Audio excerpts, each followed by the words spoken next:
please stand clear of the doors. Por favor, manténganse alejado de las puertas. To those guests who've just joined us, welcome. Our next stop is the Magic Kingdom.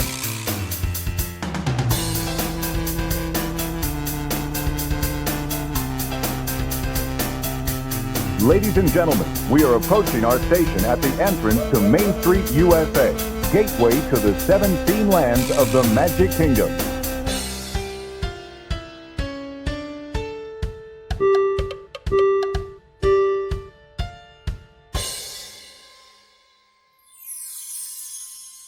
Welcome aboard the Monday Morning Monorail podcast. This is Justin Monorail, and I am back with you once again for another episode of the Monday Morning Monorail podcast. In fact, it's episode number 186. Today is January the 29th, 2024, and we have a jam-packed episode of reviews, trip reports, and news. But before we get into all that, I've got to welcome in my Monorail co-host coming to you from, well, I'm not going to give away his location. I'll let him do it. Back from a 2-week vacation. It's your favorite. It's my favorite. He's a favorite member of the Monorail, family. And he's the one who dishes out those titles as well. It's Landon the Dawes Don't. Landon, welcome back to the Monorail. Hi, everybody. Coming to you from the Isolation Station of Love. Hold on one second. You say I've been on a 2-week vacation, but in the last 2 weeks here in East Tennessee, though East Tennessee was doing its best Alaska impersonation, it has been anything but a 2-week vacation for yours truly. But I am glad to be back on the Monday Morning Monorail with you, the lovely listener, and you, my friend, Justin Monorail. Yeah, I'm glad you're back. We've definitely missed you, and I gotta say, just looking at the downloads over the last couple of weeks, I think the Landon the Dawes Don't fans have been avoiding the show while you've been gone. So, yeah, we need a kick in the pants. So I hope you're ready to bring it today. Well, I'll do my best, not only with effort, but hopefully we can get that Dawes bump that I'm known for. Question mark? I'm hoping so. I got my fingers crossed for the Dawes bump. It sounds like I mean, like if you're a fan, this is kind of an old school episode. It's just yours truly and Papa Monorail. We're tag teaming this so and so. Yeah, that's today. Right. Yeah. An old school episode. A throwback, if you will, and hopefully we're going to bring that energy that you all know and love from the old Monday Morning Monorail podcast. Yeah, well, don't be promising things we can't deliver. Well, should we under promise and over deliver? Is that what you're saying? There we go. Yep. Okay. It's a good way to live life. All right. Well, this show is going to be very mediocre then. Go ahead and put that in the iTunes review. Still give us 5 stars, but say, quote, this show is going to be very mediocre. Oh, yeah. And speaking By the way, if you have given us an iTunes review in the past, go hit up the iTunes store and give us a revised review, if you will. That helps give this show more traction, more eyeballs, more earballs, so to speak, on the Monday Morning Monorail podcast. You could make dummy accounts and go out and give us extra 5-star reviews. That would be really fun for all of us. I mean, that feels kind of sweaty. I mean, it's not illegal, but it's not ethical. But I mean, as the old saying goes, all's fair in love and podcasting. Yeah. So. Well, I'm glad you brought up the iTunes reviews, because I was just going to say again, said it last week, I'll say it again this week. For those of you who are joining us for the first time, and maybe you're already confused what you're listening to, this show started as a Disney theme park only podcast. And we used to even say about Universal, it was the park down the road. However, over the years, we have changed. We've grown. We have expanded, and now we are a all-inclusive theme park show. We like to talk about Universal. We've talked about SeaWorld 2 weeks in a row, and I'm just going to give you a teaser. We're going to do it again today. So that's unprecedented. 3 weeks in a row of SeaWorld news. We've mentioned Busch Gardens here and there, and we've definitely talked about it. So this is a show. Legoland gets a shout out every now and then. But this is a show for theme park lovers. We don't talk about news from Legoland. We just mention Legoland. Peppa Pig Land, all that stuff. Yep. Yeah, but this is a show for theme park lovers, and in particular, if you're a big fan of Disney and Universal, because primarily that's where we sit. But we talk about all kinds of things. Nothing, as long as it's good theme park news, it's not out of bounds. And so, and if it is your first time listening, welcome to the show. I don't know if you know this, but just joining the show for one listen, even if you just turn us off after 5 minutes, well, unfortunately, you're already a member of the Monorail family. So welcome. We're happy the family's expanding, and we hope that you stick around because it makes Thanksgiving so much more fun when we've got a lot more people around the table. So, yeah. And with that being said, Landon, you were talking about the last couple of weeks that while you've been away, Knoxville has not been a real fun place weather-wise, and I know you were stuck at the station. Basically, it was like a lock-in with your work colleagues, and who doesn't want to do that? I mean, me, I'm raising my hand. I don't want to. Yeah, the last couple weeks, East Tennessee got some weather. Let's just say that weather included about a foot of snow and then about 1 to 2 inches of ice on top and mixed in of that snow. And if you don't know my background, I am a radio producer who works at a news talk station here in Knoxville, Tennessee. And whenever inclement weather like that happens, you have a responsibility to your market, in my case, Knoxville, to be on the air to let people know about school and business closings, inclement weather updates, and road conditions, more particularly where you can't drive. So being a producer, I had to make sure that my talent and my news people could get on the air. So I lived Sunday, Monday, Tuesday, Wednesday, Thursday, 5 nights straight at the radio station. And then Friday, Saturday, they sprung for me to get out of the radio station because the roads had become manageable at that point, to stay at a Holiday Inn Express. And let me tell you, that was the happiest I had ever been to see a Holiday Inn Express. It felt like I was checking in to like the Polynesian or something. It was so incredible to check in and walk into that room with a king bed, just knowing I didn't have to sleep on the pull-out couch of the sports animals Tyler Ivans for one more night. Though I did have to go and sleep back on Ivan's couch Sunday night, because I stayed Sunday back to the Holiday Inn Express on Monday. And then finally, the roads thawed out around my house to get back home the following Tuesday. Oh my gosh. Yeah. And exhale. That sounds awful. And just, I was feeling bad for you. I was rooting for you to get home, and just so you know, I was suffering as well because Florida temperatures dropped down here the last couple of weeks. They were down in the 50s. I mean, it was really miserable. And when I ended up going to the park on Wednesday, it was like 70 degrees, and I was just like, oh man, I can't believe this winter is killing me. I hate you so much. But yes, I did. So I did something on Wednesday. And by the way, we're going to do this show just a little bit differently today. I've got a couple of park reports that I'm going to bring to you today to kick off the show. And then we've got news at the end. It's a slow week of Disney news. So, I mean, there's a couple things we can mention. One joke thing I want to mention before we get to Universal and SeaWorld. But really, and I also have kind of a crowdsourcing thing I want to throw out to you, the lovely listener, for an upcoming trip that me and the Smokin' Hot girlfriend have coming up in the month of February. We're wanting to try and find some new things to do when we're down at Disney, and I want to pick y'all's brains, so to speak. Yeah, for sure. We can do that too at the end. But before we get into all that, so as all of you know, if you're a listener to this show, the Country Bear Jamboree shut down and performed its last show of the classic show this Friday. Friday was the last day of the classic Country Bear Jamboree show. It's now going down for a refurbishment, somewhat lengthy, probably won't open until the summertime or so. And when it reopens, it's going to be a whole new set list. The Bears are getting new looks. I'm hoping, and we'll talk about this as we get into it, that the actual auditorium gets maybe a new sound system and they update some of those things in the actual theater.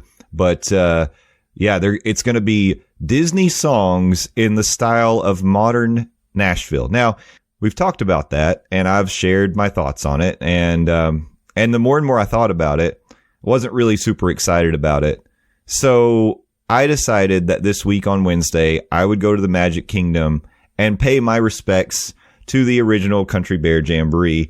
And one thing to point out, Country Bear Jamboree used to exist at Disneyland. It doesn't anymore. It's been gone there for a while. So the only Country Bear Jamboree was in Magic Kingdom in Orlando. So this is really kind of bidding farewell because the show is not going to be the same when it comes back. It's sure, yes, they're going to be bear animatronics. They're going to be singing songs, but this isn't going to be like a throwback to any kind of a classic Disney attraction because, as we mentioned, like the Country Bear Jamboree was one of the last things sticking around that Walt had his fingerprints on. So, you know, as we kind of turn the page on that, and that's fine. We have to keep moving forward, as they said in Meet the Robinsons. It's time to give some final thoughts on that. So I did make a Magic Kingdom day. Lana, before we get too far into that, I wanted to ask you your thoughts on the Country Bear Jamboree. Unfortunately, this is an attraction or show that I never have experienced, and I guess I never will have experienced. I've seen some videos, particularly this week, people, as you kind of hilariously said, going to pay their respect. Yeah.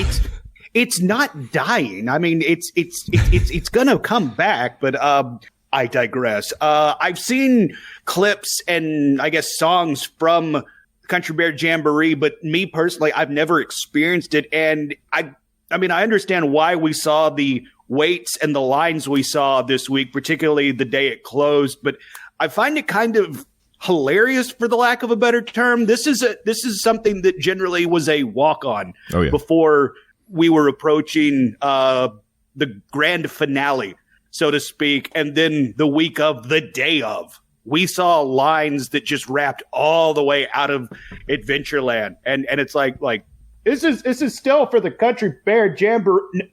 No, this is the front of Animal Kingdom now. That's how long those lines got. Yeah, it was, well, especially on Friday.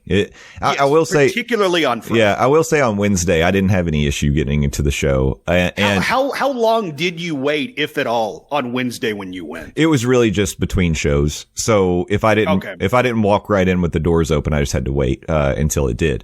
And I found out something, because this is not something that I ever would have known had I not tried it on Wednesday. But when you get out of the Country Bear Jamboree, the doors open, they release you back into the Magic Kingdom. All you have to do is walk out back into Frontierland, make a U-turn, and the doors for the next show will not have opened by the time you get back in line. So I back-to-backed Country Bear Jamboree just to see if I could do it. And I did.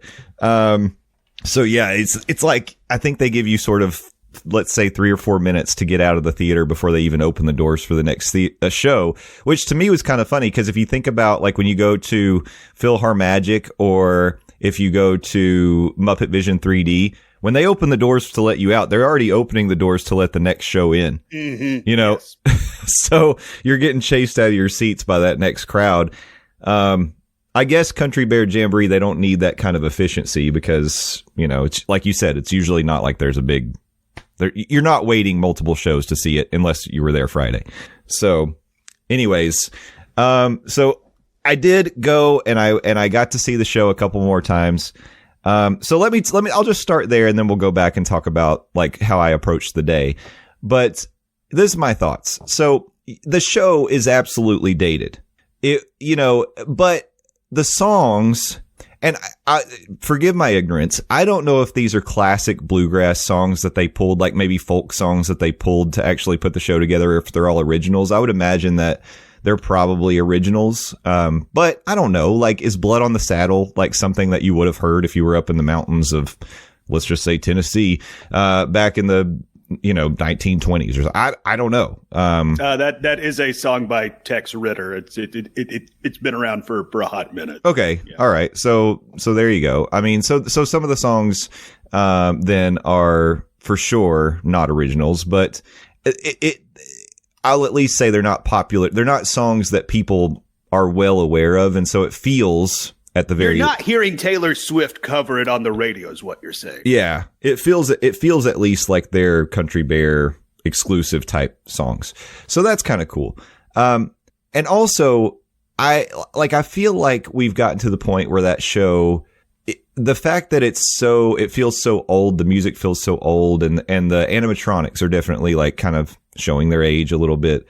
that it is sort of like going and visiting, like, oh, this is a nice little throwback to the past, which I think people feel like when you go ride the Carousel of Progress, like it has a similar feel to it, or, you know, any of those classic type attractions, or like even, okay, I'll say when you ride the Grand Fiesta Tour and at the end you get to see the 3 Caballeros animatronics, you can tell that's not like cutting edge technology. Those have been around a long time, and but it's kind of cool to see that and get to see, like, say how far we've come with some of the current animatronics that are out there. So it's definitely visiting a point in time, and it's definitely a throwback. It's not, you know, it's not like it's not going to blow your mind with special effects or anything like that.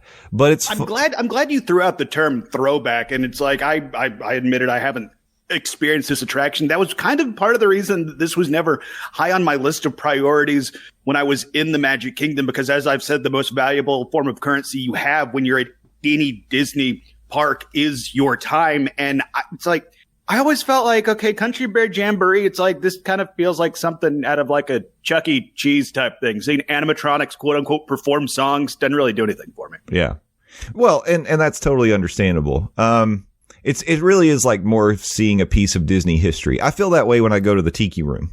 Like, I'm not blown away by these animatronic birds that are like, you can hear the wait. The They're servos. Animatronic? Yeah, because have you ever gotten pooped on in there? Well, there's a reason for that. Well, there was that one time, but then they removed that guess. Yeah. But like, I feel that way when I go to the Tiki Room. You hear the robots, the animatronics. You hear the servos. You hear them clicking. You know, it's almost distracting in a way to hear, like, if you're sitting right underneath a cluster of them and you hear them, you know, clicking away and moving. But it's a fun show. And again, it's not going to blow you away with special effects. It's just like, oh, this is cool. This is like part of Disney history. So okay, I get that. Yeah, a similar experience. So the thing that stood out to me, one of the biggest things that stood out to me watching the show on Wednesday, they've got these 3 mounted animal heads on the wall on the side of the theater where you exit. There's a moose, there's a buffalo, and I think a deer head is the other one. I'm sorry if I can't remember the third. I don't pay a lot of attention to those guys, but they're over there. But what happened was, I pay a lot of attention to it now. We're on Wednesday because they move and react to the show as it's going on. And the sound of their like mechanics and inner workings was so loud that to me it was distracting. Particularly like when I sat on that side of the theater, I was like, good grief. Like I never noticed how loud those things just moving around, blinking and, you know, moving their heads back and forth were, but they're very, very loud. So the second show I saw, I sat more in the middle of the theater, and you could still pretty obvious. You can hear it over the music. Wait, you could hear it over the music? Yeah. Oh yeah. Wow. But here's what I was going to say. So the crowds, and maybe they were biased crowds. I definitely saw people on Wednesday that were wearing like Country Bear shirts, or one guy even had a top hat with a coonskin cap on top of it. You know, and so it was people who were there to see the Country Bears, but they were clapping along. They were laughing at the jokes. They were cheering. And it was really fun to be part of that, because I don't think you typically get theaters that are that engaged in the show. So that was really fun. So my concern about this whole thing is that I know they're updating the look of the bears. I know they're updating the songs. I feel like it's going to feel off, like something's weird when you go see it now, because unless they're giving us brand new updated animatronics, which they're not, it's still going to be the classic animatronics. It's still going to be in the classic theater. I guess they might update the look of it a little bit, but it's going to feel like there's a mismatch in the music and the show you're getting matched up with the animatronics in the theater, I think. It's going to feel like out of sync or something. And I compared it to when the Tiki Room had its little foray into new management with Iago, because I'm pretty sure the songs during that time were Disney songs from Disney movies. They changed it. And people didn't like it. It didn't work. So you said, you know, it's not really farewell or, you know, paying your respects. And if this show never comes back It kind of is a little bit, because that little piece of classic Disney is being, we're turning the page. However, I think there's a chance that it could someday. I mean, I would have sworn to you that Happily Ever After wasn't going to come back when Enchantment debuted. Lo and behold. And yet it did. I think when they introduced the Tiki Room under new management, they didn't think the classic Tiki show would ever come back. And it did. So I'll just say it's something to think about. Like, well, yeah. And you specifically name checking the Tiki Room ... under new management. If this is a change that is not well received by fans, Disney has shown precedent. Okay, yeah, we can pivot back to what the fans want, and you got to give the people what they want. They are still the paying customer at the end of the day, and hopefully Disney would listen if this is just a flat out disaster. Yeah, they will go back, but let's not go ahead and doomcast Country Bear Jamboree 2.0 as a disaster, because we haven't even seen what it's going to be. And I know we're not getting new animatronics, but hearing that, like, some of the side pieces for the wrong terminology, I admit that, but some of the accoutrement on the wall is drowning out some of the music up on the stage. Hopefully they can tighten up the nuts and bolts, so to speak, and they can make it as smooth as possible for the new iteration of the Jamboree when it comes back. Yeah, and I hope that they will. I hope that they. That's the thing. I think that I think could really benefit is if they update the sound system. Maybe update as much as possible, or at least oil up the animatronics, so they don't click around so much. But that would be nice. And you're right. I'm not trying to doomcast it. All I'm really saying is, if it doesn't work, there's a chance it could come back. It could work, but I also think that if you're using the modern Nashville sound and applying that to Disney songs from animated classics, the other question that comes up in my mind is, how long will that modern Nashville sound actually be relevant? Until like 10, 15 years you go see, and that's a long run. If it goes that long, great. But you go in there 10, 15 years later, and all of a sudden it's like, wow, this is cute. This is the way songs sounded 10 years ago.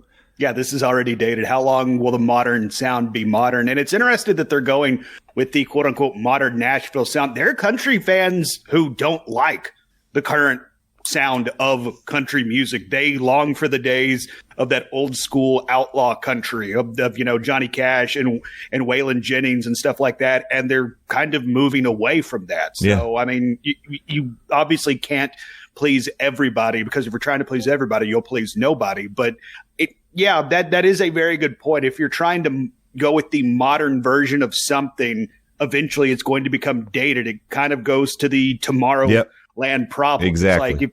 Like if this is going to be the future, everybody. Oh wait, crap! The present is caught up to the future, and now it's like, okay, well, like you said, this is cute. Welcome to Todayland. Yeah. So, yeah, it'll be interesting to see how it goes. But those are kind of my thoughts in a nutshell of my experience going to the Country Bear finale. It's cute. I do feel like it's time for some updates in one way or another, and we'll see if this new show does the trick. I'm not discounting it out of hand. I think that there's a chance it could be really fun, and so I'm excited to see where it goes.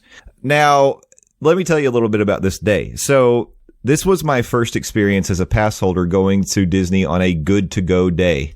Baby's first good to go day. Yeah. Put that on a t-shirt. I actually thought about that. That's not a bad little tagline. That might be the name of the show. This episode. So here's what I did. So my first question was, am I going to have any issues trying to get a virtual queue for Tron? Because on Tuesday, I was like, I know tomorrow's a good to go day, but maybe I should just go make a reservation anyway, just to make sure there's no issues, because I wanted to get the virtual queue for Tron. Well, it won't let you. If it's a good to go day, you get a message that says you're a pass holder. Tomorrow's a good to go day for Magic Kingdom. You don't need a reservation, and then it's just like goodbye. I was like, oh, really? Yeah. So you can't. You can't make a park reservation. No, you can't. If it's a good to go day and you're an annual pass holder that has a valid admission for that day, you cannot make a reservation. So okay, that's interesting. But hearing that, like, I can feel the anxiety just ramping up in my body. But yeah. So I was like, okay, well, fingers crossed. Yeah, right. Exactly. Because what could possibly go wrong? Right? Yeah. Disney making a change to policy, it always goes smoothly. Exactly. So I woke up 6:55 Wednesday morning. I got my app up and I was ready. And it let me, like, I jumped to the virtual queue. And if you've ever done this, you know what this experience looks like. It comes up and it's the first thing when you go to the virtual queue page on the My Disney Experience app. It says confirm your party. So it let me do that. And I was like, just me. And then it was like, okay, well, you'll be able to join at 7:00. Until then, you can pull down like the refresh on the screen or press the refresh button. So of course I'm playing the press the button, pull down the screen game. As soon as it goes to 7, pops up, I hit join virtual queue. I got group 100 and I was probably seconds after 7 a.m. So now, wow. Yeah, as Lee pointed out in the Morning Monorail fam Discord, what you've done by having a good to go day and not needing park reservations and allowing people with park hoppers to make reservations at whatever park they want to for the virtual queue, competition has gone up for those spots, right? Yeah. So, yeah. So, and people like it, since it's a good to go day, there could be pass holders like, well, I didn't plan to go today, but if I can get a Tron queue, maybe I'll go. So they could get up at 7 a.m. and try their hand. If they don't get it, oh well. So that's something I hadn't really thought about, but you really are on especially good to go days throwing in a bunch of locals who just may want to roll the dice and see if they can get a ride. So, anyway, I got group 100. So I decided I was going to rope drop. I haven't done that in a long time. Now, this was a day where resort guests got early entry to Magic Kingdom, something I didn't realize when I picked this day to go. And then after I realized that, I was like, well, crap, there goes my advantage of like getting to the front of the line because all the resort guests are going to be in there. The way this works, if you're an annual pass holder, they let you in the Magic Kingdom before 9:00. So the park officially opened at 9. They let me into 9:00 and I could get all the way to the hub. But the only way to get past the hub was to like scan your Magic Band and let people know you are a resort guest. If you're not a resort guest, you have to stand at the rope. There's still a rope and, you stand there until 9:00. So I'm sitting there watching hundreds of people pass by and head back to like Seven Dwarfs Mine Train and, Space Mountain, like they're all heading into the park. And I'm like, well, that sucks that I picked my first rope drop day on an early entry day. Now, one thing I did do, I did not get Genie Plus. I did not do Lightning Lane. I decided that I was going to try to use the Touring Plans custom tour app, schedule out my day, and then I was going to follow it to the letter to see how much I could do because the Touring Plans crowd calendar said that the park level was going to be a 2 out of 10 crowd. Pretty low. So I thought, okay, if it's a 2 out of 10, and I plan out my day and let Touring Plans like spit out my itinerary for the day, I should be able to get everything, if not if not everything I want to do done for the day. Well, the first thing it told me to do, because on my list, and I'm not going to read my list, I made I think 18 plans, including my lunch, because you can do that on the custom plan. You say, I want to have lunch at this time at this place, and I'll probably be there for this length of time, and it builds it in to your schedule. Also, because I had a virtual queue for Tron, I was able to put my virtual queue group into the Touring Plans app, and it said, okay, since you're group 100, you're probably going to get called to Tron at this time, and it built it into the plan. Wow, that's nifty. Yeah, it's very, very cool. So here was By the way, this is not a paid endorsement for the Touring Plans app, but Touring Plans, it totally can be a paid endorsement. Yeah, come on, hook us up. Now, here's the thing. So I did put Seven Dwarfs Mine Train, Space Mountain, Big Thunder, Haunted Mansion, Pirates, like all the headliners that you could imagine, Tron, of course, they were all in my plan. Here's where I started to question whether or not this was going to work. It told me at rope drop, I should go to the mini adventures of Winnie the Pooh. That is not how I thought it would tell you to start your day in the most magical place on earth. Yeah. So I was and you said you're going to follow this to the letter. Right? I did. And I was like, okay, I mean, I've ridden Seven Dwarfs. I'm going to follow this and see what happens. So I did. So I rope dropped and went directly to Winnie the Pooh. As a grown man going solo in the Magic Kingdom does, you walk your ass to Pooh. That's right. And guess what? I walked on to Pooh. Even though resort guests were in there, still no wait. I walked right on to Pooh at 9:00. But here's what I gleaned as I walked to Pooh, because I did have to pass the Seven Dwarfs Mine Train. Seven Dwarfs Mine Train was not operating because they were having technical difficulties. Ooh. So actually, it was perfect. Now, at the time I walked by Seven Dwarfs, there was a line like inside the queue where there's the fans and the theming and all that. And the line extended all the way around the attraction. If you've ever seen it extend, they wrap it all the way around the attraction, almost into Fantasyland. Well, almost into like the Pete Silly sideshow area. That's how backed up it was. So I saw that and I was like, well, I'll leave it on the plan, because what the Lines app from Touring Plans does, it factors in when rides are shut down. So it'll like shuffle it out and tell you to go other places. So I did Winnie the Pooh at 9, and then you can mark on the app, step complete, and then you hit optimize and it will tell you where to go next. So I did that. It told me to go do Under the Sea, Journey of the Little Mermaid. So I did. Again, it was a walk-on. Walked right on at 9:18, and I was on Little Mermaid. Okay, all right. Two attractions knocked out. Did what? 20 minutes? Exactly. Yeah. Okay, all right. And and I'm having a good time. I'm enjoying myself with all the preschool age kids who are also doing the same thing. Definitely not getting weird looks from the parents. Definitely not. No. Yeah. Uh-huh. Well, at this time I optimized. So I hit step complete on Journey of the Little Mermaid. I hit optimize. It told me, go get in line Seven Dwarfs Mine Train. Well, the mine train was still down, but I think it was projecting that it thought it was going to come up. And I was like, no, I'm not going to do that. So I actually deleted it from the plan at this point. I was like, I just want it to not even be a factor, because with it being down for this long in the morning, it's going to be a long line all day. So I deleted it. So then it told me to go to Pirates of the Caribbean. So I'm at Journey of the Little Mermaid. That's quite a hike to get to Pirates. Yeah, it is. So by the time I got there, the wait was about 20 minutes. I got on Pirates at 9:50. And then I optimized and it told me to go to TTA. So here's what can happen, because when you make your lines custom touring plan, you can tell it whether you want to minimize walking or minimize waiting. Well, I don't mind getting a few extra steps, so I put minimize waiting. But what that means is you are going to cross the park multiple times, back and forth, because wherever it thinks is the best option for you to save time, that's where it's going to send you. So I'll just tell you, I got in a lot of steps.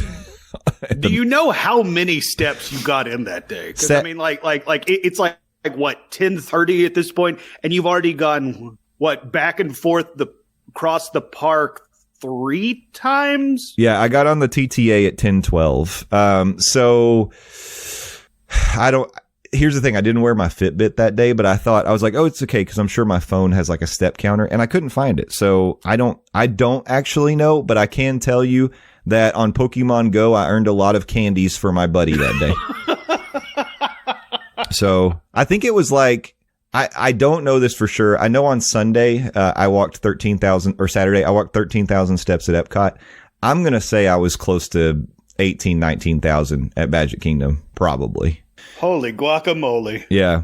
So anyways, TTA 812. Now again, I hit optimize and I saw as I was walking, because it told me to go do, it told me at this point to go do It's a Small World. I was like, okay. So I start walking that way. And as I'm walking, I see they're testing the cars for Seven Dwarfs Mine Train. I also noticed they had cleared the queue, and the only people that were waiting were outside of the attraction. And it was only about 50 people in line. So I was like, it seems to me that there's a chance Seven Dwarfs Mine Train could come up soon, and I would be one of the first people in line. So maybe I roll the dice for like 20 minutes and see what happens. So I did. This is where I started deviating from the plan. Hopped in the Seven Dwarfs Mine Train line. They turned on, like after I was in line for about 10 minutes, they turned on the fans inside the attraction queue, and I was like, oh, here we go. And then about 20 minutes of waiting, they opened it up, and I was almost like walking right onto Seven Dwarfs Mine Train. So, wow. Yeah. So that worked out really well, because I like that ride. I don't love that ride. So I don't really want to wait more than about 20, 30 minutes at most for Seven Dwarfs. But I did it. I was able to do it. That turned out to be a pretty dang good gamble on your part. Yeah. So at that point, got to check it off the list. Then it sent me to PhilharMagic at 11:35. I did that. Underrated show. It was great. This was my first time, I think, seeing Coco. Oh, really? Yeah. So such a great addition to that show. Yeah, really enjoy it. If you just look at that and you're like, oh, Mickey's PhilharMagic, it's probably a cute little 3D show, and you pass it by. It is so good. It's like I think of it as like almost a must-do Magic Kingdom attraction. Really, agreed, 1,000%. And then it sent me to It's a Small World, so I did that. And then it was time for lunch at Columbia Harbor House. So I was lucky. I was by the Tangled Bathrooms. I was in the Tangled Bathrooms at 12:46.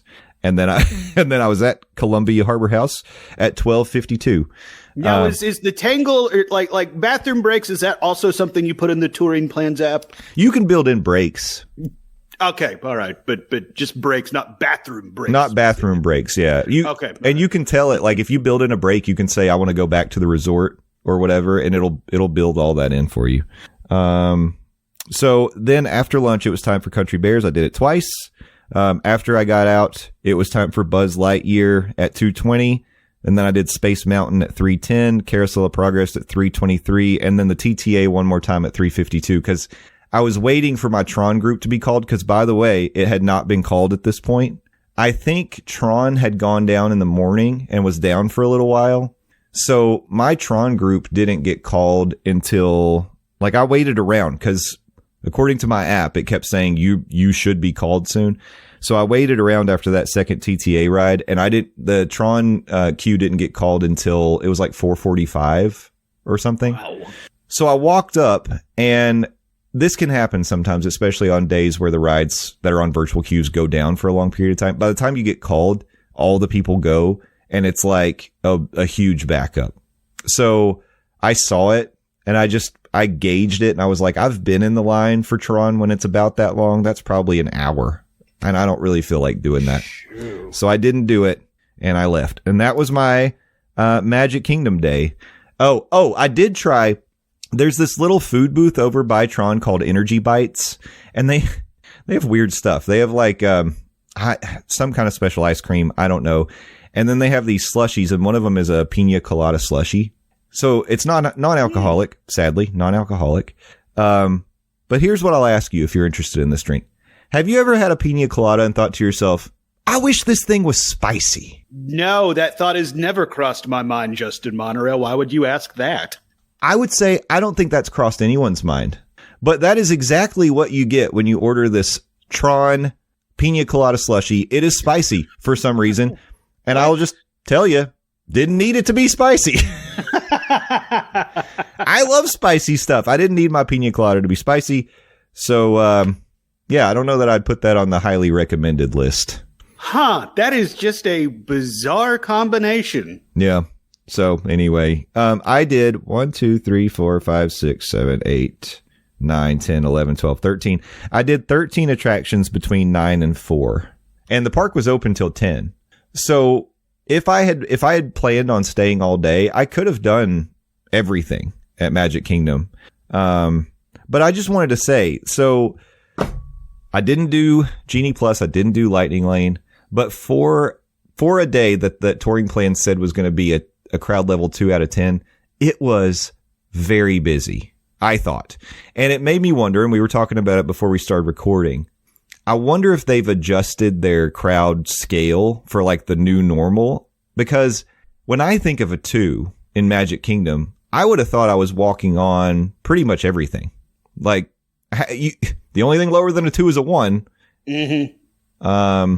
So I really would have thought, oh, I'll be able to just walk right on to Space Mountain, Big Thunder. Like this day is going to go so fast. I'm going to get so much done. And it really wasn't. It really was not like that. In fact, the line for Seven Dwarfs when it was open, like it was never under an hour. But that's typical. The line for Buzz for most of the day was over 45 minutes.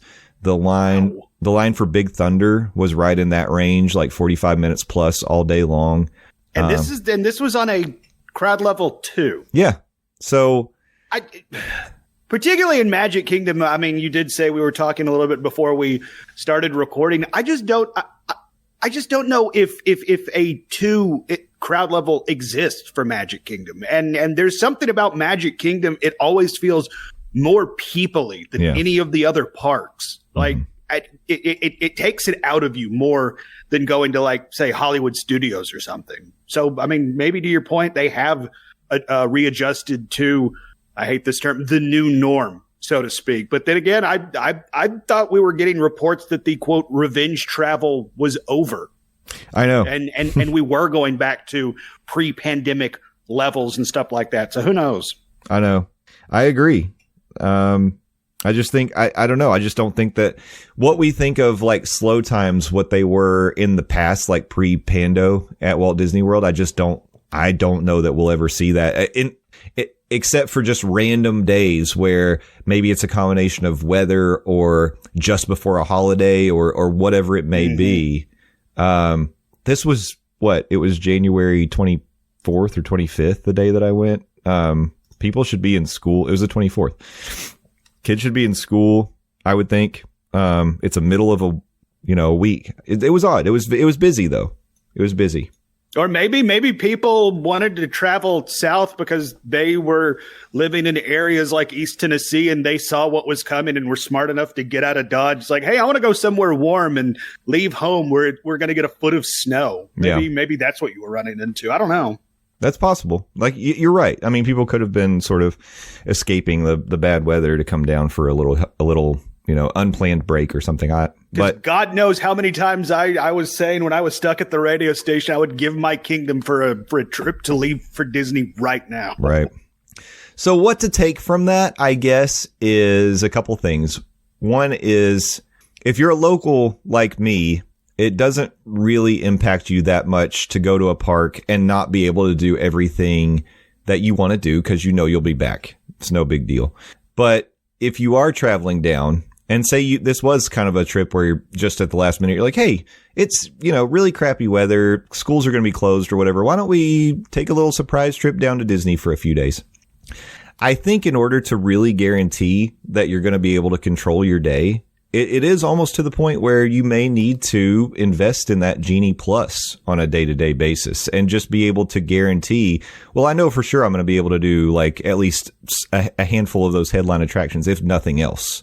And it takes a little bit of the stress away, I would think, but you do have to start thinking about that in your budget probably. I think Jeffers was saying, it was either Jeffers or Lee. It may have been Lee. Now that I think about it, that it's just built into the budget when they travel down now. So, well, if it was Lee in particular, if you don't know, Lee's a member of the Monorail fam, who, by the way, is my favorite member of the Monorail fam. If you want to be the favorite member of the Monorail fam, join our Discord. He travels overseas, and if you are a international Disney fan who doesn't get to just hop on I-4 and drive down to Walt Disney World like Jay, if this is something where you have to travel across the pond, I would imagine it's you definitely are going to budget for Genie Plus because this is a special trip that only happens every few years. So I definitely would see why Genie Plus works its way into the budget. And I'll be honest, the last time me and the Smoking Hot Girlfriend were down and we did use Genie Plus in parks in particular, I don't think Genie Plus is one of those things you need in every park, but in Hollywood Studios and in Magic Kingdom, I think it is worth every cent you spend on Genie Plus. Yeah. Yeah. I think so. Cause you're talking about those are, well, particularly Magic Kingdom, ton of attractions. And, if you really, and a lot of things that you don't want to miss. So yeah, I think that makes sense. I guess the other thing too, is if you do stay on property, really try to take advantage of those early morning entry hours.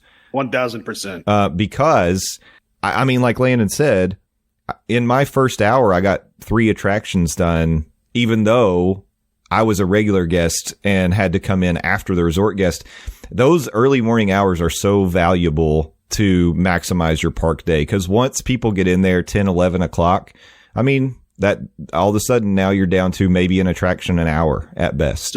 It's a massive humanity. If you knew that Magic Kingdom had early entry for resort guests, would you have gone to Magic Kingdom?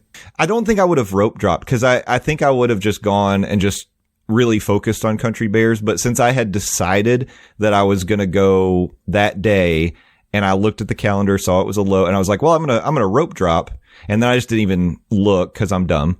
I didn't look to see that it was an early entry day for resort guest.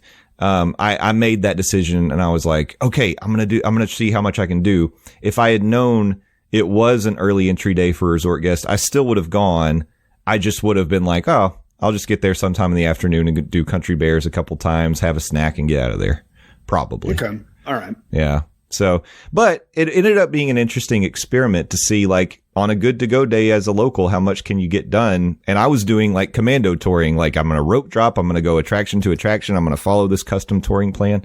And I got 13 things done in, you know, the time that I was there. It's pretty good, you know, if you don't mind putting in the steps. And being it sounds like you walked all over Walt's creation that day, and I'm glad that you were able to experience the good to go days and relay that experience not only to the listeners, also to me, because I've had some hesitations and reservations about the whole good to go date things and just how they worked, or I guess more accurately, according to some reports from some outlets, how they haven't worked and they're still kind of confusing. So thank you for relaying that as well. Sure.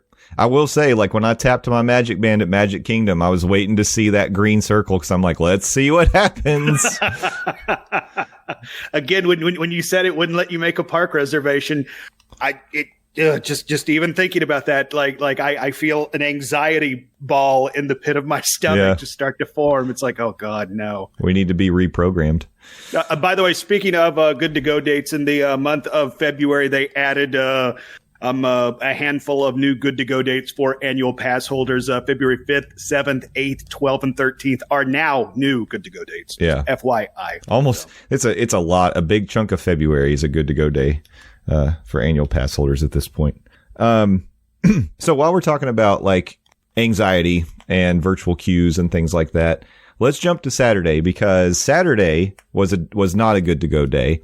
And Casey and I decided we were going to go and try to experience some of the Festival of the Arts for the first time this year, because I have not made it out to Epcot yet since the festival started. And it was a long time coming. I was chomping at the bit to get out there. So we did. You were hungry for them farts. I was hungry for farts. So we made reservations Friday night, and we were like, all right, we're going to, and we didn't plan to rope drop, but I still wanted to wake up and try to get Guardians virtual queue. So, and May went with us as well. So now here's why I bring up specifically virtual queue.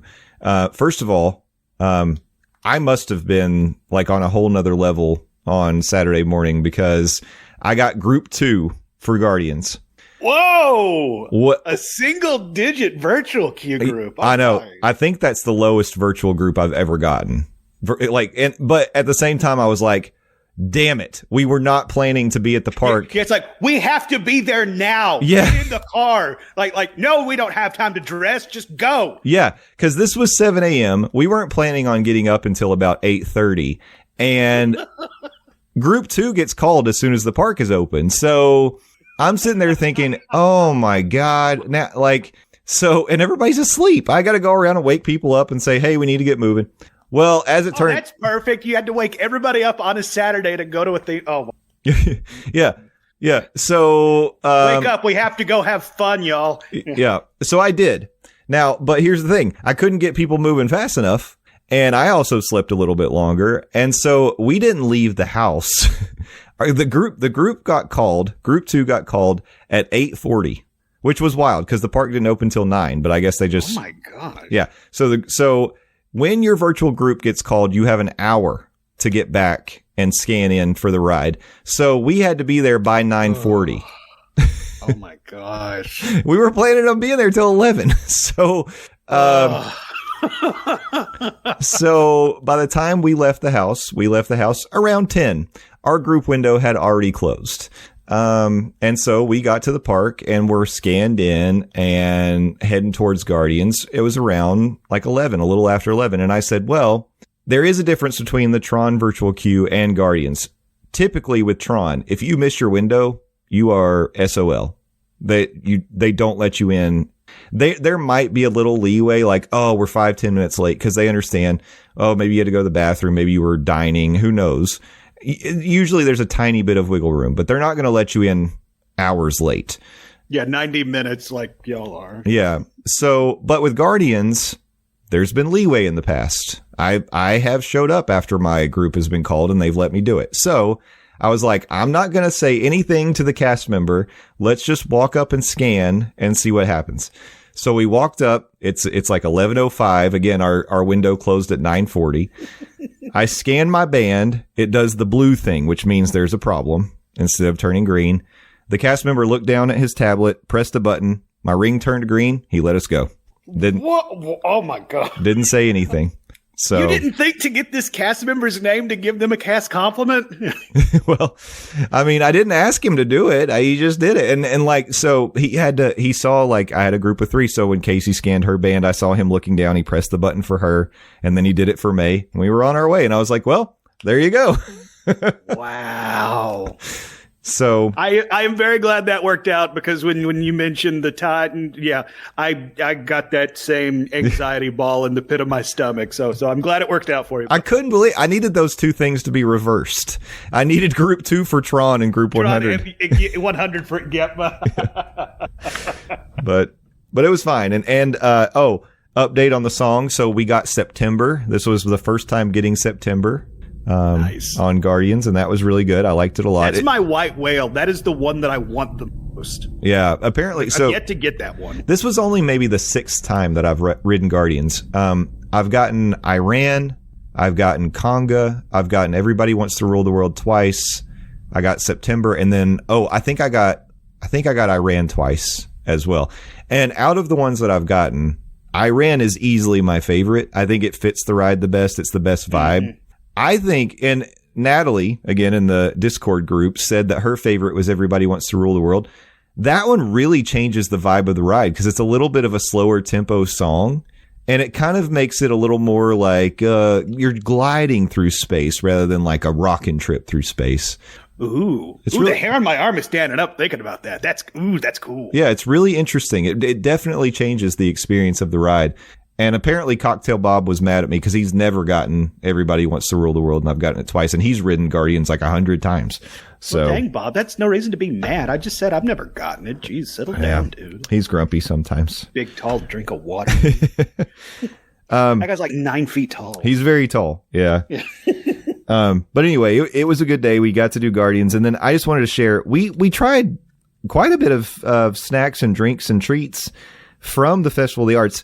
As I always recommend, we grabbed a passport right when we walked in. I did do a couple of the items on the wonderful Walk of Colorful Cuisine trail, and so I got a couple stamps.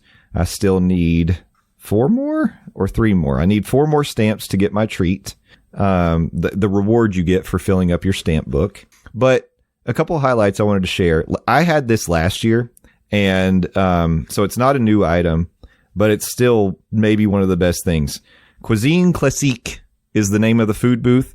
It's World Discovery near Test Track. And it's funny to me in the festival passport that it says World Discovery near Test Track presented by Chevrolet. They have to put the branding in there. Oh, branding's very important in this capitalistic 2024 we live in. Yeah. But from that booth, highly recommend the beef Wellington. It comes with mushrooms, prosciutto. It's got a puff pastry around it and a red wine demi-glaze. And let me just tell you something. Ooh. We got it last year. We got it this year. It is tender. It's cooked perfectly. It is so good. The puff pastry on the outside's not soggy. It's like it continues to be one of the top items that I've had at Festival of the Arts. I highly, highly recommend it. And where'd you say this is? It's at Cuisine Classique, World Discovery near Test Track presented by Chevrolet. Okay. Yeah. Glad you got that branding in there. We also, Casey picked up the Gulfstream Brewing Company Black IPA. I've never had a black IPA before. Black IPA? No, I mean, I'm very well versed in beer, for better or for worse. Worse if you ask my doctors. I've never heard of a black IPA either, let alone tried one. That's exciting. I liked this. Well, I like IPAs. I liked this one a lot because I tend to like darker beers. And I'll just tell you, to me, it tasted a little more like a porter with a kind of a little twinge of IPA. So, that's an interesting flavor profile. yeah. So just a little hint of IPA in there. Now, over in that same area is a booth called the Deconstructed Dish, and I picked up the Deconstructed BLT, which is the pork belly, onion bread pudding, watercress espuma, and tomato jam. And then I also got the Deconstructed key lime pie, which has a flexible key lime curd, key lime mousse, graham cracker cake, and meringue. The key lime pie is one of the things that you get the stamp for, so I had to get that one. I also got the Deconstructed strawberry mint julep. Of those three things, I would rate it strawberry mint julep number 1, key lime pie 2, and Deconstructed BLT 3. I just got to tell you, maybe it's me. I don't love pork belly that much. I just think it's not bacony enough, and it's not like pork choppy enough. It's this weird in between texture, and I just don't think that or at least my experience is Disney doesn't cook it perfectly, and it ends up being kind of chewy, and I don't know. I just didn't love it. Mm-hmm. I obviously haven't tried this iteration of it, but pork belly seems to be kind of this new hotness, this flavor of the month, for the lack of a better term, that has found its way into a lot of culinary experiences that kind of leaves me befuddled. Yeah. That's just not my favorite thing. Oh, and I should mention, you can get the Deconstructed strawberry mint julep alcoholic or non-alcoholic. If you get it with alcohol, it comes with bourbon. Of course, that's how you make a mint julep. And I really liked it. I thought it was very good. It has a little pipette of strawberry, like in that you get to squeeze into the drink after you get it. I guess that's the deconstructed part. But it was good. Well, I'm glad to hear that there is a non-alcoholic option for those who don't want to imbibe in the spirits. Yeah. And I mean, it's a good flavor. And so it's good that there are options for people who maybe do want to enjoy without getting the alcohol impacts. Mm-hmm. I'd been hearing a lot about the French booth this year, the booth in France. It's L'Art de la Cuisine Française. And I like the way you say that. The big thing is it's got a lot of salmon on the menu. Yeah, there's salmon in a theme park at a pop-up booth. What could possibly go wrong? Yeah, and I'm not even going to try to pronounce it the way it's written on the menu, but one of them it's a cold salmon option that has salmon mousse, smoked salmon, dill, and flaxseed biscuit served cold. The other is a puff pastry with salmon and spinach and a Chardonnay shallot sauce served warm. Both of those individually are like $7.95, but if you get them together, you can get the duo, the salmon hot and cold, and it's $14.95. So you get a bit of a discount getting them both. So we did try it, and I will tell you, the cold one I thought was weird. The hot one was delicious, in my opinion. Yeah, I was going to say of what you laid out, the warm option hit the ear better than the cold option. It hits the tongue better too, I'll just tell you. Well, there you go. And I guess that's more important because generally that's where food goes. It goes on the tongue and down the gullet. To my belly. I didn't say anything to you, Google Assistant. Don't you love that? It's like, Siri, I'm not talking to you. Stop. I also picked up the frozen French martini from the French booth, which has Grey Goose vodka separately, I don't know why, Chambord liqueur, pineapple, orange and grape juices, and a lemon lime foam. It was great. And I don't know why I didn't realize it was going to be kind of pink colored, but it ended up being my signature pink drink of the day. If you don't know this about Justin Monorail, he always has to have some sort of pink beverage wherever he goes out. It's kind of his calling card. Yep. I don't know. It just always ends up that way. The stuff that sounds good to me ends up being pink. Mm-hmm. Now, here was the highlight, though. We made it to the artist table in the American Adventure Pavilion, and one of the items they have on the menu is the duck and dumplings. And I just have to tell you, we got that, and we also got the beer flight, which came with the Wicked Weed Pineapple Daydream IPA, a Brew Hub Jazzberry Wheat Jam Ale, and the Lost Coast Brewery Peanut Butter Chocolate Milk Stout. Ooh. Yeah, it was great. The beers were good. The duck and dumplings was even better. The duck and dumplings is one of the best dishes that I've had from a Epcot festival. Really? It was like the flavors were on point. The duck was cooked perfectly. The little dumpling, it's like little dumpling cakes that they give you with cheese. They're ricotta dumplings. You get these baby vegetables, and then there's like a duck au jus sauce that they put on it.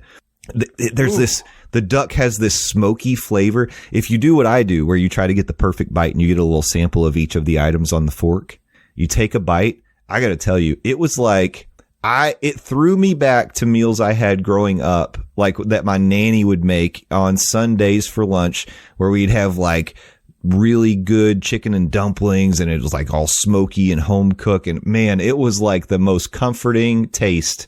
Like, it was just so good. I don't know that it would be for everybody, but I will tell you, I know people think duck tends to be gamey. This duck was not gamey at all. It was perfect. It was so good. I can't recommend it enough. Wow, that description right there almost brought a tear to my eye. I'm going to have to definitely try that. Yeah, it's great. That was in the American Pavilion, you said? Yes, at the artist table. Okay, all right. Yeah. Wow. If you want to go a little less adventurous, you can go to Germany and get the red wine braised beef short rib. That one to me always reminds me, it's not new, it's been there before, but it's very good. And it reminds me of just getting like a pot roast that you'd have, like another home cooked pot roast meal. And it was also very good. Not as good as the beef Wellington, but also very good. And maybe a little less risque than if you're just not a person who wants to try duck. So I could get down on both of those. I don't know if I've ever had duck, but again, going back to your description after hearing that, I definitely want to try. Oh, you've got to. You will not regret it. I mean, honestly, it was so. I would have gotten after we started trying it, because Casey and I were sharing all the entrees. She was like, "We should have just gotten 2 of these." She's like, "I want to eat the whole thing." I mean, that's a ringing endorsement right there. It's like if you're sharing something and you're like, "Yeah, I've just gotten one for each of us." Yeah. Yeah. We did pick up the beer flight the rosé flight from the Germany booth. That came with... there's a rosé flight. I know somebody who I'm going on in February who's going to be very excited to hear that. Well, it's not exactly what you'd think, because it's a couple of them are beers. There's one that's a Three Daughters Brewing rosé hard cider. One is 81 Bay Brewing Company rosé blonde ale, and then you get a frosé, which is actually... the frozen rosé. All 3 were good. I will tell you, I think that the rosé hard cider was probably my favorite of the 3. But yeah, I think the Smoking Hot Girlfriend would probably enjoy that. Yeah. Hearing what comes with that flight, that is not going to deter her excitement. I guarantee you on that one. Yeah. So yeah, we didn't get to try everything we wanted on this trip, but that's okay. I hope to make a trip back. I was going to say, and I haven't mentioned this yet. So last weekend, our friends Tom and Michelle from Hyperion Adventures podcast, they went to Epcot 2 days in a row, and they had said when they went on Saturday, the lines were so bad that they really didn't try hardly anything from the food booths because it just didn't seem worth it. That was a similar experience we had on Saturday. We started in Mexico and we were making our way around, met up with Cocktail Bob and his wife Christina about midway through. And they asked us, were there any short lines for any of the booths that you all passed on the way by so we can get a quick snack? The answer was no. There were no short lines for any of the food booths. And the ones that were the longest were, of course, the Mexican food booth, the French one. China had a long line, so I didn't get the General Tso's shumai that I wanted to try.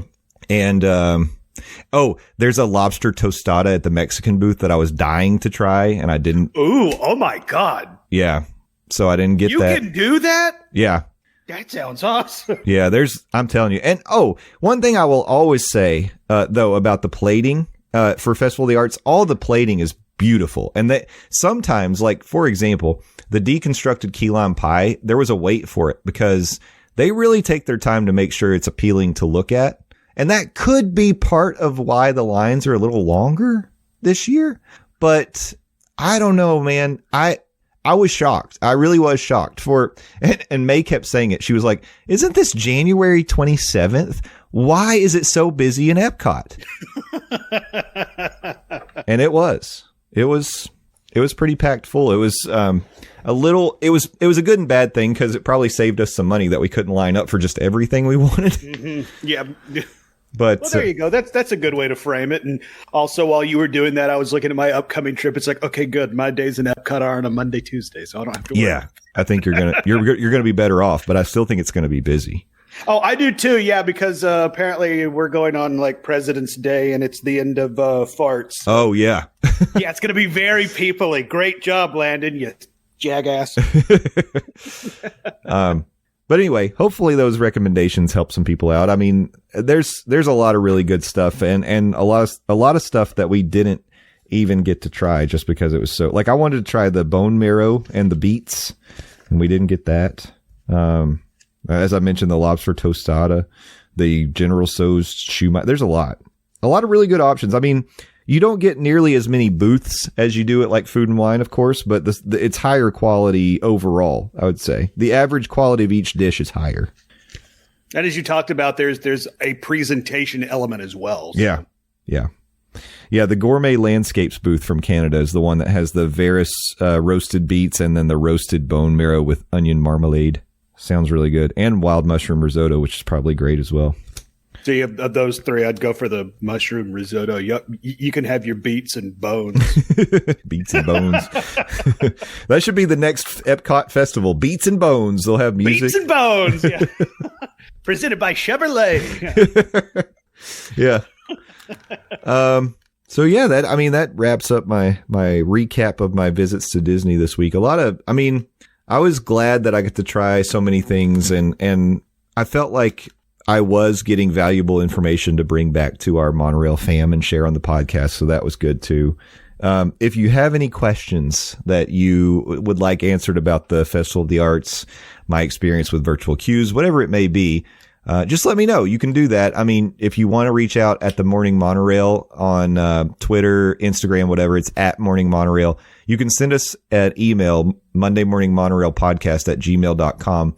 You could almost also send me a message to my personal social media accounts, which are Justin_Monorail. Any questions you have about that kind of stuff, just let me know and I'll try to get the best answer I can for you.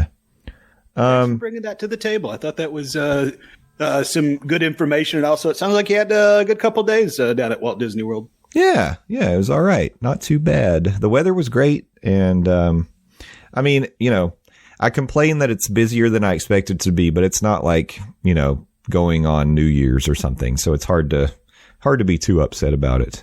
Lena, before we wrap up, just a couple quick things here. The first one I wanted to mention was there was a bit of a whoopsie in terms of Universal news that leaked out, and it's got some people speculating what something that might be coming to Epic Universe. So there was a picture that was taken by the official Universal Studios team member Instagram account, and it posted a behind-the-scenes video that featured employees on the job at various locations around the Universal Orlando Resort, including the Epic Universe construction site. And though most of the video wasn't very newsworthy, this article says, eagle-eyed Nintendo fans noticed that some of the B-roll shows Zelda series producer Eiji Aonuma overseeing some kind of construction project alongside Shigeru Miyamoto. In addition, some viewers spotted what they thought was the iconic Legend of Zelda Triforce on what could be construction blueprints. The video was quickly deleted after fans seized on the details. So, Landon, I got to ask you, I know you're a Nintendo fan, you're a Legend of Zelda fan. How you feeling about this little leak that we got here? Very excited, though. I'm going to be honest. I really, really thought that, it almost feels like a foregone conclusion at this point. We are going to get Zelda representation, hell, maybe even a full-blown Zelda land. I really thought we were going to see it in Islands of Adventure replacing the Lost Continent, because the Lost Continent's footprint has been slowly dwindling over the last few years. Poseidon's Fury was the biggest draw that area had, and we saw it close last year. So now there's really not much going on over there, and it kind of feels like, you do a little bit of work to this area that really doesn't have much going on. You could really turn this into a Hyrule-esque area, a Zelda land, but at the same time, Universal does have this whole Epic Universe thing opening not that far down the pike, so to speak, and very excited. Yeah. But at the same time, I mean, this is kind of one of those worst kept secrets in the theme park realm that Zelda is going to show up in some way at Universal. So I guess now it's just, is it going to be at Islands? Is it going to be saved for the opening of the new gate at Epic Universe? Is it going to be a full-blown land? Is it going to be an attraction?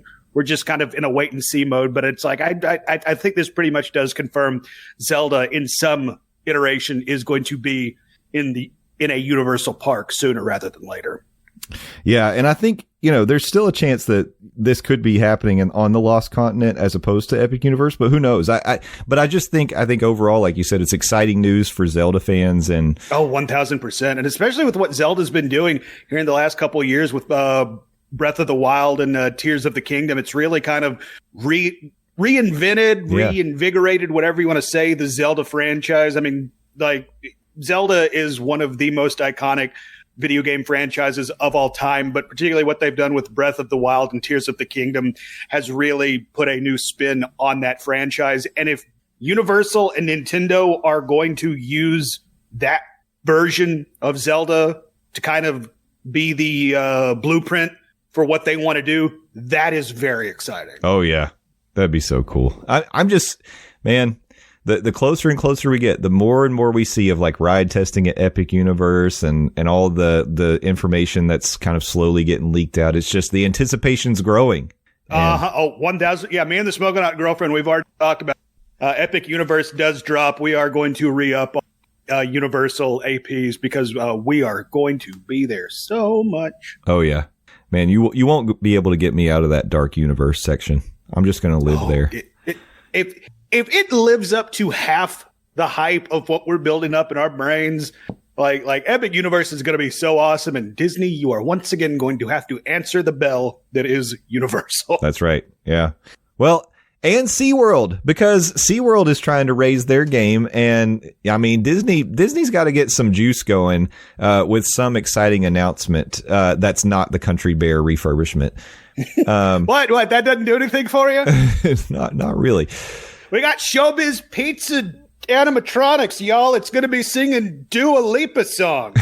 Huh? No. Huh? No? Okay, all right. We're a little out of touch, maybe. I don't know. 2 weeks in a row now, we've had SeaWorld news as they've talked about their hotels they're bringing to the resort. This week, we finally, at the last minute, are getting their concert lineup for the Seven Seas Food Festival, because that starts February 3rd. Oh, dang, that's timely. I guess it's good they finally started booking people. Well, I think we have some speculation about why they didn't announce it until the last minute, because if you look at the list, there are a lot of announcement coming soon dates. So yes, there is. I don't know if the issue is they're having trouble getting people to want to play at SeaWorld, or I don't know. Maybe they're really big splash concerts. Maybe we see Justin Timberlake perform. I don't think so. Let's go ahead and start that rumor. Justin Monorail of the Monday Morning Monorail podcast said that Justin Timberlake is most definitely going to be performing at SeaWorld. Yeah. I heard it. Y'all heard it. Let's go ahead and get that out there. They're going to announce it next week, so we have to talk about SeaWorld 4 weeks in a row. But no, I mean, the lineup's out. And by the way, I'm a fan of the Seven Seas Food Festival at SeaWorld. There are so many food booths, and they do the cool thing, just like Universal does, where if you're a pass holder, you can buy a lanyard where you pay, like, for example, $120, but you can get $150 worth of food at Universal, something in that neighborhood. I do think it is kind of tasteless. They have the whole like catch it and grill it penguin area. That's too much SeaWorld. As delicious as it is, no, I just can't do it. Yeah, that's true. That's maybe a little poor taste, but theirs is like where you punch a card. So you pay a certain amount, you get like 15, 20 hole punch a punch card with 15, 20 slots on it. And you get like some extras if you're a SeaWorld pass holder. So it's like less expensive. You're getting a little more bang for your buck. And you can use those punches for food and alcohol, which is nice.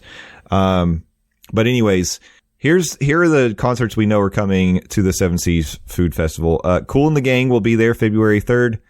Josh. That's a good one. Yeah, that's a good start. Josh Turner, February 4th. Don't know Josh Turner. Yeah. Don't know anything about him. As far as I know, Josh Turner does my taxes. Gente de Zona on the 17th of February. Don't know those fellas either. Newsboys, which is quite a throwback. Yeah, no kidding. That is a name that I have not heard since I was going to like Wednesday night church services. Yeah, February 25th, Newsboys. Gloria Gaynor on March 2nd. Okay, all right. Another throwback, but here's an even bigger one. Night Ranger on March 3rd. A Night Ranger. All right.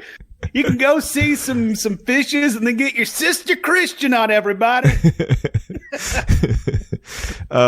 We got Corey Kent on March 16th. Don't know Corey Kent. Warrant on March 24th. Wow. Okay. Yeah. So this is like some monsters of rock question mark That's stuff right. going on. What is Wasp coming up as well? Oh my gosh. Striper. Yeah, right. On April 6th, Grupo Nietzsche. But here's a big one. April 13th, Hoobastank. Oh, snap. They got the stank, y'all. And the last one we know about for now, Ludacris is returning to the Seven Seas Food Festival. Ludacris will perform on April the 28th. Okay, in all seriousness, that would probably be a really fun show. I know. We were supposed to go see him last year, and then we had a bout of sickness that moved through the house, and we didn't get to go see Ludacris. So hopefully this year. I was going to say, you can make up for last year. You can go see Luda. The live concerts for the festival, Seven Seas Food Festival, are held every weekend during the festival at the open air Bayside Stadium. Concerts are free with park admission. So, yeah, lots of interesting throwback bands. Hoobastank was quite a shock to me. I thought maybe that was a misprint, but Hoobastank. Can't wait. Congrats, Hoobastank. You did it. You're playing SeaWorld. Here we are. So the Seven Seas Food and Beverage Sampler Lanyard, save up to 40% with a 10 sample lanyard, or for the best value, save up to 50% with a 15 sample lanyard. A 15 sample lanyard is $85. So that's pretty awesome, because for $85, you get 15 different items. And if you think about, like, I was mentioning earlier, and Epcot for one of the salmon things, it was $7.95. So if you think they're about $8 a piece, then you're getting a pretty good deal, because instead of paying like $120, you're paying $85, right? Just roughly. That's awesome. That's a pretty sweet setup. So I recommend doing that for sure. And I do think that they offer, if you're a SeaWorld Pass member, there's a special lanyard you can take advantage of. I can't get the details on it right now, because I am not a pass holder for the moment, but that may change. Really? Okay. Wow. Possibly.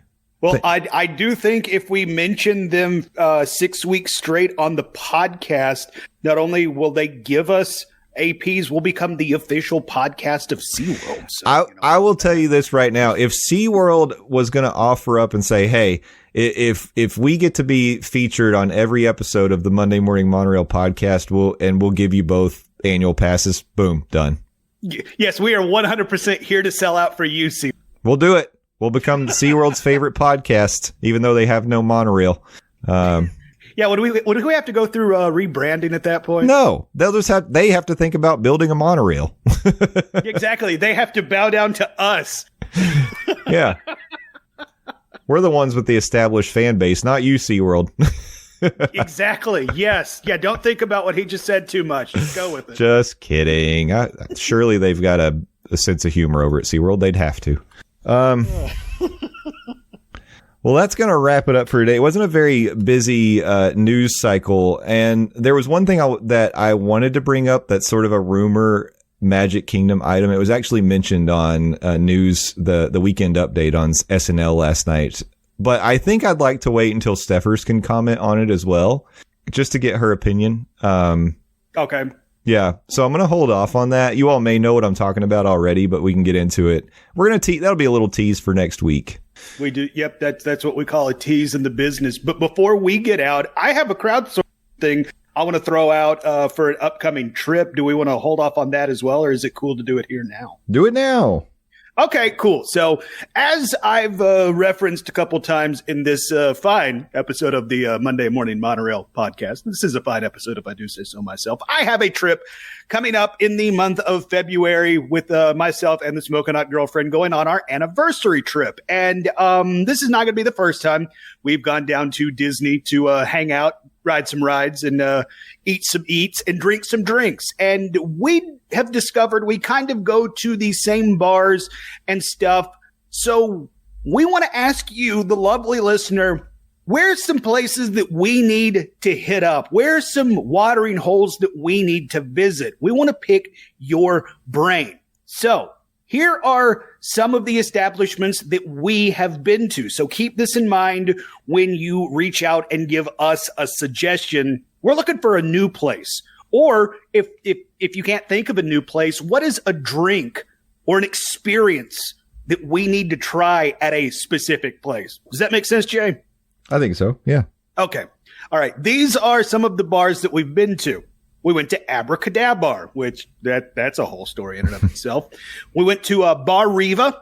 Of course, we've been to Trader Sam's. Of course, we've been to Jock Lindsay, Wine Bar George.